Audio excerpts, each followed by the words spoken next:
30 years ago, for cancer treatment, we used to use only chemotherapy drugs most often. But in the recent years, there are multiple molecules developed that specifically targets the driver mutation that is causing the proliferations of cancer cells. That is called targeted therapy. So there are some molecules that specifically targets that mutations. So some targets it fully, some targets it partially. So what is the meaning of fully targeting or partially targeting? Let's understand this.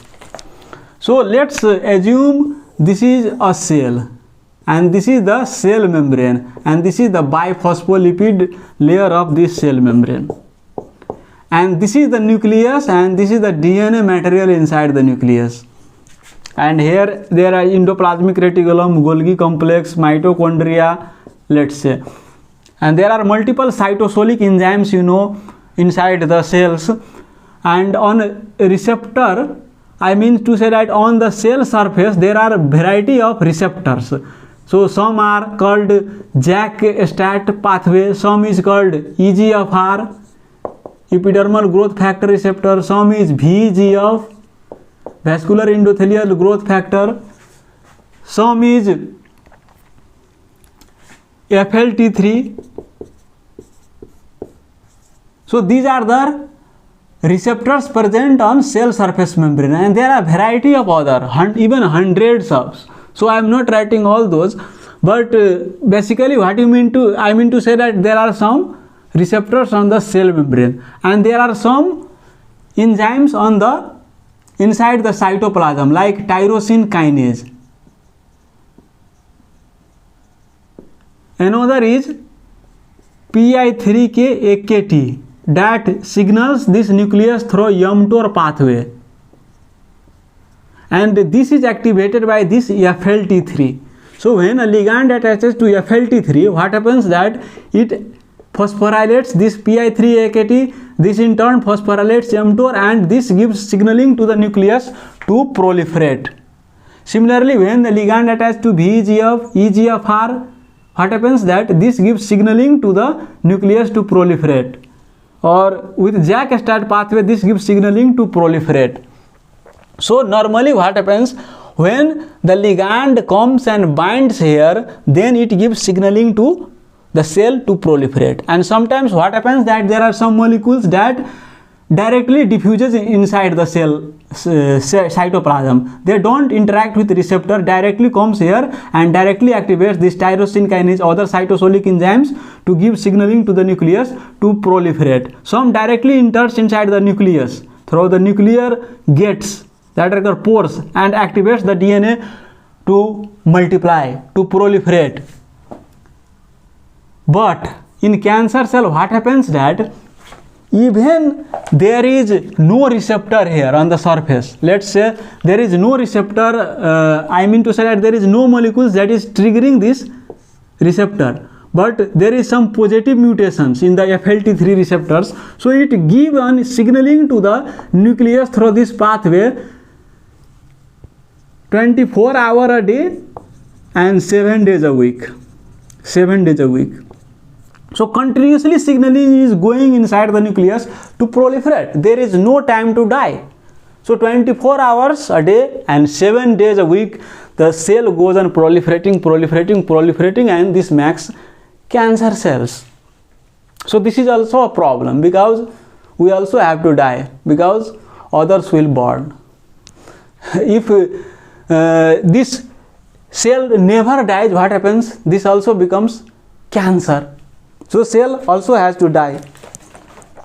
Similarly, when there is a mutation in EGFR, VEGF, what happens? This gives continuous signaling to the nucleus to proliferate. So only proliferation will occur. There is no apoptosis.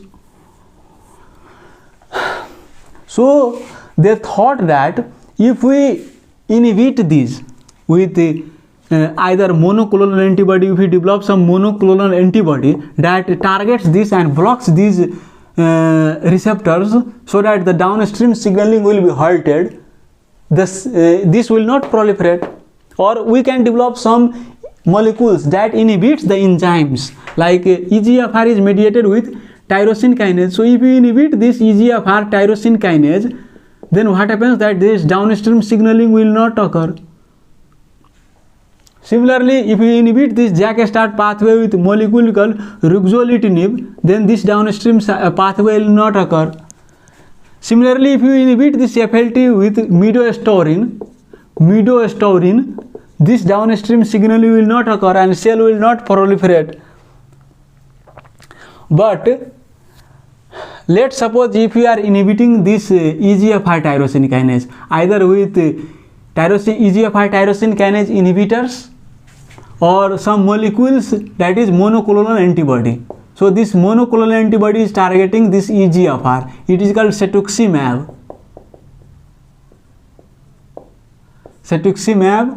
So if you inhibit this, so obviously this will hurt the cancer cell proliferation, but EGFR is also present in other cells of our body like skin and mucosa and the GI epithelial cells and the liver cells.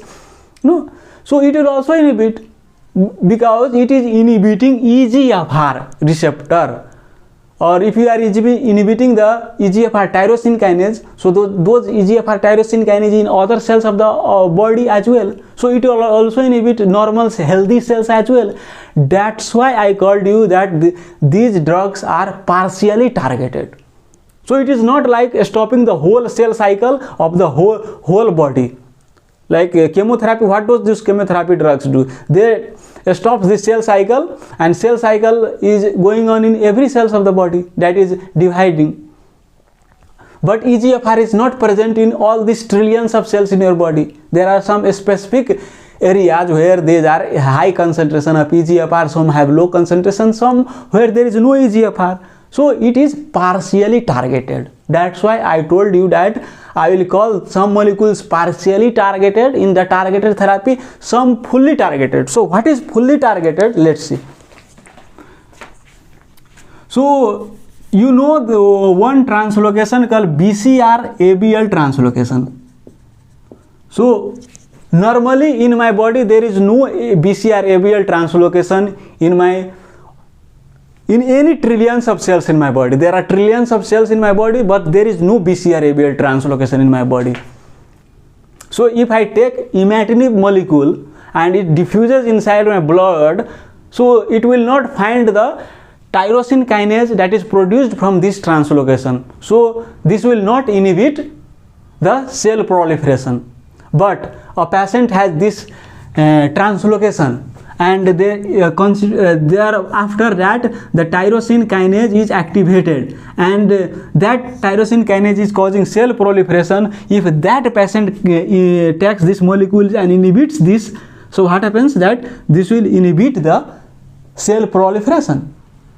So it is fully targeted because it is only targeting the tyrosine kinase that is produced by BCR-ABL translocation. But I am saying this tyrosine kinase, among these there are variety of tyrosine, receptor tyrosine kinase, cytosolic tyrosine kinase, there are some cross reactivity, but compared to this EGFR, this is more targeted, and there is no such fully targeted molecule. I think this is the most targeted among the targeted therapy. This is the magic bullet that only hits that cancer cells. So there are other variety of molecules, like you can inhibit this PI3-AKT with drug called idelalisib. There are mTOR inhibitors, and there is also, you know that in B cell there is Bruton tyrosine kinase normally in B cell that helps in the proliferation of these B cells, but when this is mutation, it causes B cell lymphoma. So we target this Bruton tyrosine kinase with ibrutinib, acalabrutinib. But this Bruton tyrosine kinase is not present in my skin, it is not present in my teeth, it is not present in my eyes, ears, so it will not harm. So this is targets only B cells where there are Bruton tyrosine kinase and stops the proliferations of B cells. So that's why we call this targeted therapy. So scientists developed some molecules that are less toxic compared to previously used chemotherapy drugs, but they were not happy with this even, because this also have a lot of side effects and some are only partially targeted. So they thought that we developed monoclonal antibody that is targeting CD20, like rituximab targets CD20, some is targeting CD32, some is targeting CD58, and some is targeting EGFR, some is targeting VEGF. So we developed many molecules that is targeting these monoclonal antibodies are targeting different receptors. So can we tweak this antibody and make another antibody? So let's make another antibody. So what this antibody, how they made that? This is the antibody, let's say this is the 2 arm, and so that one arm attaches to T cell and another arm attaches to cancer cell. So it has 2 arms, one arm attached to T cells, another attached to cancer cells, and when you infuse this antibody in patient's body, this is one arm is binding to T cells, another is binding to cancer cells. So this brings together T cells near the cancer cells, and when the T cells will come close together, then what happens, that T cells release granzymes, cytotoxin molecules, and that will kill the cancer cells. So this has 2 specificity, one specificity here, another specificity here. That's why it is called bispecific antibody. Bispecific antibody. This VEGF, like bevacizumab, this is monoclonal antibody. This is called monospecific antibody, because it has one specific, it is only targeting VEGF, but it is since its 2 arm is binding to 2 different cells, that's why we call bispecific antibody. But they were still not happy. They still tried to tweak this antibody. Why they try to tweak? So to understand that, let's understand breast cancer. So a patient has breast cancer, let's say, and we extracted some tissue block of her, and let's put this tissue on this board. Let's suppose there are 50 breast cancer cells. This is 50 breast cancer cells, and some is expressing HER2, some is expressing like 20 HER2, let's say. This is expressing 10 HER2, this is expressing 5 HER2, this is expressing 2 HER2, this is expressing 1 HER2. These are not expressing HER2. This is 1 HER2, this is 2 HER2, this is 3 HER2, this is 1 HER2, this is not expressing HER2. So in this tissue block, what you saw that in this among 50 cells, all cells are not expressing HER2. Some have high concentration of HER2, some have low concentration, somewhere there is no HER2. So if you give monoclonal antibody against this HER2 called trastuzumab, this molecule through the blood travels to this cancer tissue, and this will come here. It will not find HER2 here, so it will not kill it. It will find HER2 here, so it will kill it. It will find HER2 here, it will kill it. It will find HER2 here, it will kill it. It will find HER2 here, it will kill it. It will not kill it, it will not kill it, it will not kill it. So these remaining cells will again start producing its son and daughter, and these again grandson, granddaughter, and goes on, grandson, grandson, granddaughter goes on multiplying, and this make another breast cancer. So these cancer cell evaded even with this monoclonal antibody. So scientists thought that let's conjugate this trastuzumab with cytotoxin molecule as well.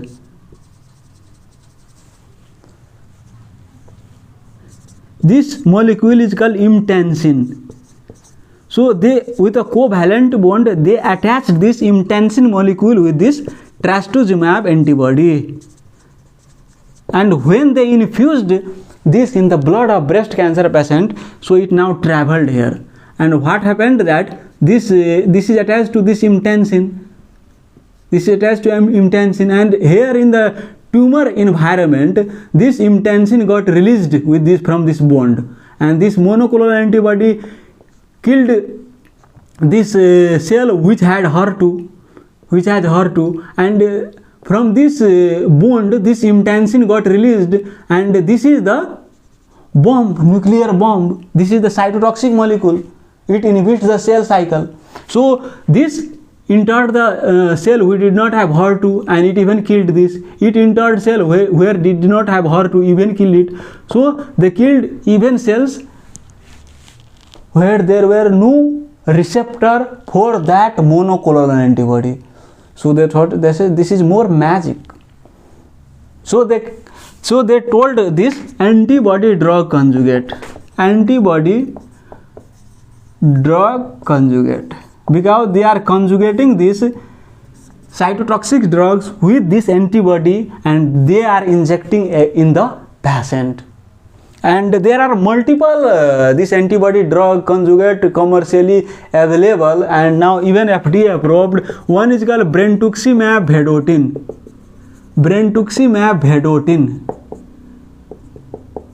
Another is midostaurin chaliamycin. This is used in acute myeloid leukemia. So these are microtubule inhibitors. So it inhibits the mitosis. These are itself cytotoxics, and this is the monoclonal antibody. So with the monoclonal antibody, they attached the cytotoxic drugs. So some cytotoxic drugs inhibit microtubules, some damages DNA, but when you combine this, they found that there is increased efficacy in killing the cancer cells.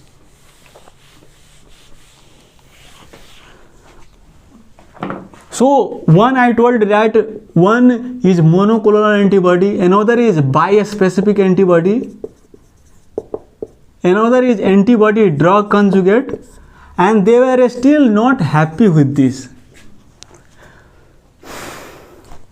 Why they are not still happy? Because they thought we administered any molecule in the body, either antibody drug conjugate or this monoclonal antibody. What happens that even with these targeted therapies, they also kills other cells, and there are also side effects, some related to cytotoxicity, some not related to cytotoxicity. So they thought that we can do like this. Let's suppose there is one patient with cancer. Let's suppose hepatocellular carcinoma. So let's extract a T cell from him. So this is the patient, and he has hepatocellular carcinoma, let's suppose. So he from the blood, the scientists extract blood and they filter the T cells. And what they do, that they do some gene editing. And with this gene editing, what this T cell expressed receptor that is specific to the cancer cells. So that cancer cells with some mutations, they express some antigens. So they do it gene editing so that this T cell expressed some receptors. And when they infused that T cell inside the patient's blood, so T cells entered inside blood, they start proliferating, and wherever they find cancers, they attach to this antigen, because receptor attaches to its ligand and it kills the T cells. This is called chimeric antigen T receptor, chimeric antigen receptor T cell therapy, because it is expressing new receptor on the T cells with some gene editing. So that's why they call it chimeric antigen receptor T cell therapy. So you might be thinking that then CAR T cell therapy can be all types of the cancer, either solid cancer, liquid cancer, whatever cancer. Because if we modify the T cells and if you can express the receptor against any type of cancer, whatever that antigen is expressed, so it will kill all types of cancer. We won't have much side effects with these pharmacologic agents, with these molecules that we administered from outside. We just do some genetic engineering and we infuse the patient's T cells in him, and the T cell itself killed that cancer cells. So this is the most magic thing in the world. Yes, this is magic thing in the world. But we don't have commercially available this CAR T cell therapy. In many countries these are commercially available, and many randomized controlled trials are currently ongoing comparing CAR T cell therapy versus conventional chemotherapy, immunotherapy, targeted therapy, which is beneficial in which type of cancer. But I think this will be a boon to cancer patients. Most types of cancers can be controlled or cured with this CAR T cell therapy.